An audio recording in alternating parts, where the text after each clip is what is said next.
অভয়ে পদে প্রাণ সপেছি আমি, অভয়ে পদে প্রাণ সপেছি।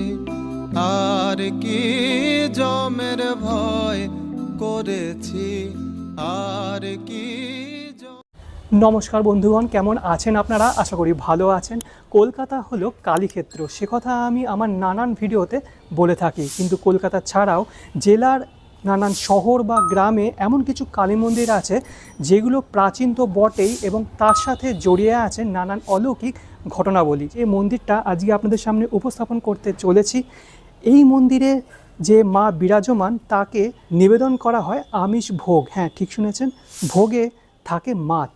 নানান খুঁটিনাটি তথ্য ভিডিও জুড়ে দেওয়া থাকবে, তাই স্কিপ না করে ভিডিওটা সম্পূর্ণ দেখবেন এবং ভালো লাগলে অবশ্যই লাইক, কমেন্ট, শেয়ার আর সাবস্ক্রাইব করতে ভুলবেন না। যদি ভিডিওটা ভালো না লাগে তাও কমেন্ট করে জানাবেন যে কেন ভালো লাগেনি। চলুন বেশি সময় নষ্ট না করে রওনা দেওয়া যাক আজকের এই অপরূপ কালী মন্দিরে।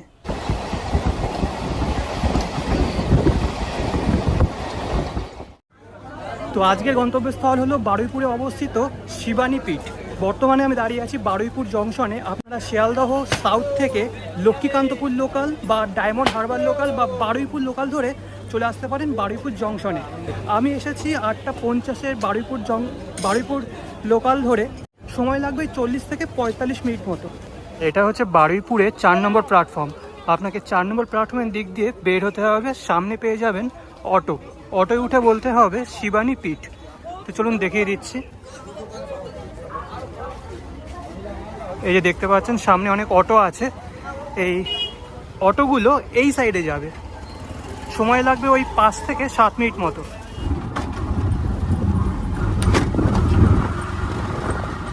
তো আমি এই সাইড দিয়ে আসলাম, অটো করে 5 মিনিট মতো সময় লাগবে, আর ভাড়া পড়বে জনপ্রতি 10 টাকা। আর একদম মন্দিরের সামনেই দাঁড় করাবে, দেখতে পাচ্ছেন সামনেই রয়েছে মন্দিরটা, আর একদম গলির সামনেই দাঁড় করালো। ঠিক আছে, তো চলুন মন্দিরে প্রবেশ করা যাক। আর দু সাইডে এরকম মিষ্টির দোকান আছে, যদি আপনারা পুজো দিতে চান তাহলে এখান থেকে মিষ্টি কিনতে পারেন।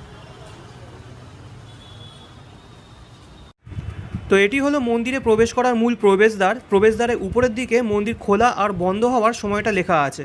মন্দির সকালবেলা 11টা পর্যন্ত খোলা থাকে, তারপর বন্ধ হয়ে যায়, তারপর বিকেল 4:30 থেকে রাত 8:30 পর্যন্ত খোলা থাকে।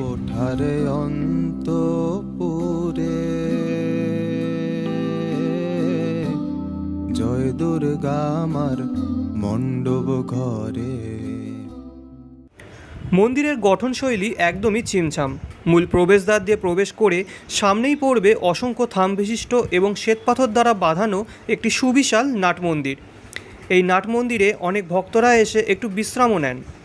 নাট মন্দিরটি দিনের বেলা যতটা সুন্দর লাগে দেখতে, রাতের বেলা আলো জ্বলার পর তার থেকেও বেশি সুন্দর লাগে। নাট মন্দির পেরোলেই পড়বে মূল মন্দির, যেখানে বিরাজমান মা শিবানী।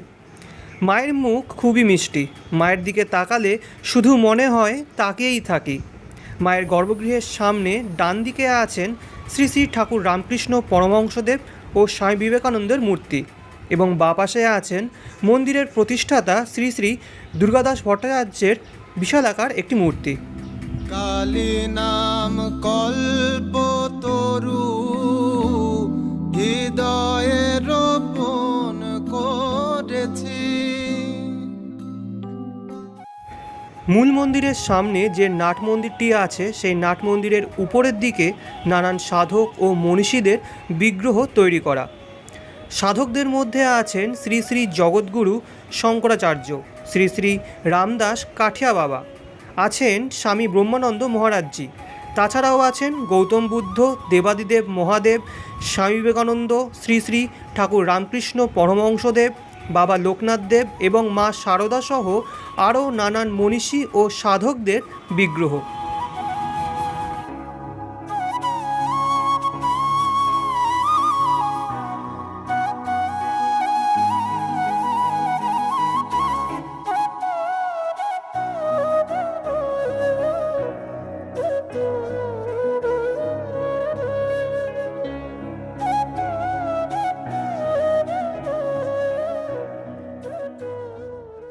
চলুন এবার মন্দিরের বাকি অংশগুলি দেখার আগে মন্দিরের ইতিহাস সম্পর্কে জেনে নেওয়া যাক।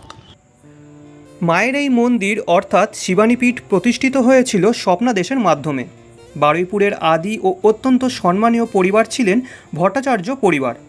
এই পরিবারের সদস্য শ্রী নারায়ণ দাস ভট্টাচার্য ও শান্তিলতা দেবীর জ্যৈষ্ঠ কন্যা শ্রীমতী নিরুপমা দেবীর বিবাহ হয় কাঁচরাপাড়ায়। শ্বশুরবাড়ি থাকাকালীন একদিন তিনি স্বপ্ন দেখেন বাপের বাড়ি পঞ্চানন দেবের পুজো হচ্ছে। সেই পঞ্চানন মন্দিরের বাপাশে পুকুরের জলের মধ্যে একটি দেবী ঘট অবহেলায় পড়ে আছে। স্বপ্নের মধ্যেই সেই ঘটটিকে তুলতে গেলে সেই দেবী ঘটের মধ্যে থেকেই এক কালী মূর্তি আবির্ভূত হন এবং নিরুপমা দেবীকে নির্দেশ দেন যে দেবী ঘটটি তুলে কোথায় প্রতিষ্ঠা করতে হবে। কিছুদিন পর নিরুপমা দেবী বাপের বাড়ি আসলে সেখানেও সেই ঘটটি তুলে প্রতিষ্ঠা করার পুনরায় স্বপ্নাদেশ পান। নিরুপমা দেবীর মুখে মা কালীর স্বপ্নাদেশের কথা শুনে তার জ্যাঠামশাই স্বর্গত দুর্গাদাস ভট্টাচার্য সেই দেবীঘরটি পুকুর থেকে খুঁজে পান এবং বাংলার 1373 সনে মঙ্গলবার নবমী তিথিতে কাসর, ঢাক, শঙ্খবাদ্য সহ মন্দিরে প্রতিষ্ঠা করেন। প্রথমে দেবী বিগ্রহের নাম ছিল মা ভবানী। পরবর্তীকালে দুর্গাদাস মহাশয় স্বপ্নাদেশ পান তার মেয়ের নামে কালী বিগ্রহের নাম রাখার। সেই মতো মেয়ের নাম অনুযায়ী মায়ের নাম হয় মা শিবানী তথা শিবানীপীঠ। মা শিবানী চতুর্ভুজা, উচ্চতা প্রায় 4 ফুট। দেবীকে প্রতিদিন আমিষ ভোগ নিবেদন করা হয়। ভোগে থাকে সাদা ভাত, ভাজা, তরকারি, মাছ, চাটনি ও পায়েস। মা এখানে শ্বেতবর্ণের দেবাদিদেব মহাদেবের ওপর বিরাজমান। মায়ের সামনে নিচের দিকে আছেন শ্রী শ্রী ঠাকুর রামকৃষ্ণ পরমহংসদেব, স্বামী বিবেকানন্দ এবং দুর্গাদাস ভট্টাচার্যের বিগ্রহ। নাট মন্দিরে একটি হাঁড়ি কাঠের জায়গা আছে। জানতে পারলাম অতীতে বলিপ্রথা চালু থাকলেও বর্তমানে বলিপ্রথা বন্ধ।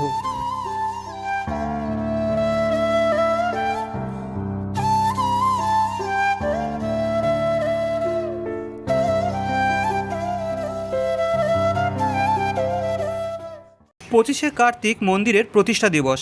কালী পুজোর রাতে মন্দির চত্বরে ভক্তদের ভিড় থাকে চোখে পড়ার মতো।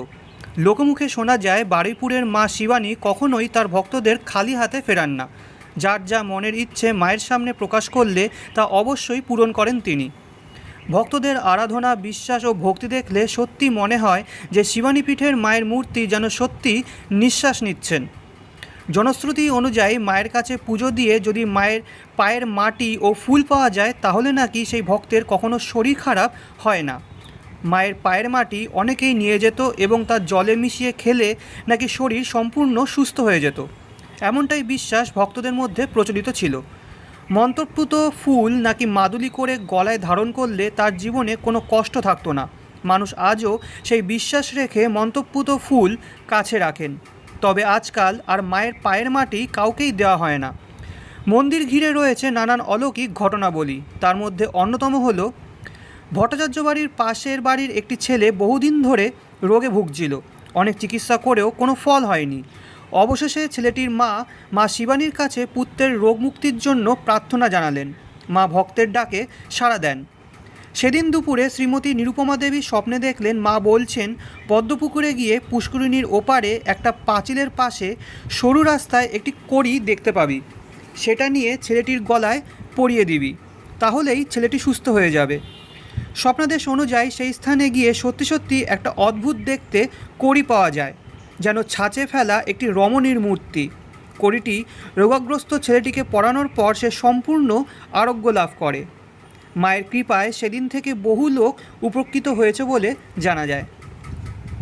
মন্দিরে দুর্গাপুজো ধুমধাম করে উদযাপন করা হয়। নাট মন্দিরের পাশেই রয়েছে বিশাল বড় দুর্গা দালান। ভট্টাচার্য বাড়ি তথা শিবানীপীঠের দুর্গাপুজো এক অন্যতম বৈশিষ্ট্য হল মায়ের প্রতিমা কুমোরটুলির শিল্পী সুনীল পাল নির্মাণ করলেও মায়ের চোখ আঁকা থেকে শুরু করে মায়ের চালচিত্র তৈরি করা এবং দুর্গাপুজোর সময় গোটা মন্দির চত্বর সাজানো সব কিছুই ভট্টাচার্য পরিবারের সদস্যরা একসাথে মিলে করেন। বর্তমানে যে ব্যক্তিকে মায়ের চোখ আঁকতে দেখছেন তিনি হলেন ভট্টাচার্য পরিবারেরই একজন সদস্য। জানতে পারলাম এই দুর্গাপুজো শিবানী পীঠের মতোই প্রাচীন। মন্দিরের দুর্গাপুজো ও দীপাবলি ছাড়াও বিপত্তারিণী পুজো, রটন্তী কালী পুজো ইত্যাদি বড় ধুমধাম করে উদযাপন করা হয়। নাট মন্দিরের পাশে যে দুয়ারটি দেখতে পাচ্ছেন, এই দুয়ার পেরোলেই ভট্টাচার্য পরিবারের বাসস্থান। তার ঠিক পাশে এই কাউন্টারে পুজোর সময় ফুল এবং মিষ্টান্ন জমা দিতে হয়। প্রতিদিন পুজোর পর ভক্তদের হাতে হাতে প্রসাদ বিতরণ করা হয়। দেহ বেচে ভবের হাটে দুর্গা নাম কিনে এনেছি, অভয় পদে প্রাণ সপেছি আমি। কলকাতা সহ বাংলার বিভিন্ন প্রান্তে ছড়িয়ে আছে এক একটি রত্ন। সেসব রত্নের সাথে জড়িয়ে আছে নানান ইতিহাস, জড়িয়ে আছে নানান অলৌকিক ঘটনাবলী। চেষ্টা করি সেসব রত্নগুলি আপনাদের সামনে তুলে ধরার। তেমনই এক রত্ন হলো আজকের এই ভিডিওটা, অর্থাৎ বারুইপুরের মা শিবানী পীঠ। কেমন লাগলো এই মন্দিরটা এবং এর সাথে জড়িয়ে থাকা ইতিহাস ও অলৌকিক ঘটনাবলী অবশ্যই কমেন্ট বক্সে কমেন্ট করে জানাবেন। ভালো লেগে থাকলে অবশ্যই লাইক, কমেন্ট, শেয়ার ও সাবস্ক্রাইব করে আমাকে আশীর্বাদ অবশ্যই করবেন। নেক্সট ভিডিও খুব তাড়াতাড়ি আনছি। আনটিল দেন ভালো থাকবেন, সুস্থ থাকবেন। আজকের জন্য বিদায়। সপেছি আমি, অভয় পদে প্রাণ সপেছি।